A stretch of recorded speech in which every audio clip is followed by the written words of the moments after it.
बीड जिल्ह्यातील सिलेंडरचा होणारा काळा बाजार व कृत्रिम टंचाई रोखण्यासाठी प्रशासन सतर्क झाले असून तालुका स्तरावर भरारी पथके देखील गठीत करण्यात आली आहेत। युद्ध परिस्थितीमुळे जागतिक पुरवठा साखळीवर परिणाम झाला असून विशेषतः मुंबई, दिल्लीसह इतर अनेक शहरांमध्ये गॅस सिलेंडर मिळण्यात अडचणी येत आहेत। परिणामी स्थानिक पातळीवर देखील गॅस सिलेंडरची कमतरता जाणवत असून जवळपास सगळीकडेच गॅस एजन्सीवर सिलेंडरसाठी रांगाच्या रांगा लागलेल्या पाहायला मिळत आहेत।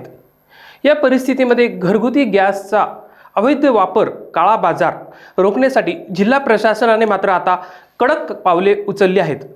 बुधवारी प्रशासनाने केलेल्या छापेमारीमध्ये बीडमधील काही हॉटेल्समध्ये घरगुती गॅस सिलेंडरचा सर्रास वापर होत असल्याचे उघडकीस आले असून संबंधितांवर फौजदारी कारवाईची प्रक्रिया सुरू होती।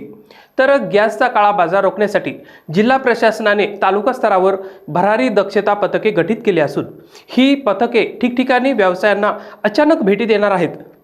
तसेच गॅस विक्रेत्यांकडून सिलेंडरची कृत्रिम टंचाई दाखवण्यात येत असून पुन्हा तेच गॅस सिलेंडर जास्त भावाने विक्री होत असल्याचे निदर्शनास आल्यास गॅस विक्रेत्यांवर प्रशासनाकडून कडक कारवाई देखील केली जाणार आहे।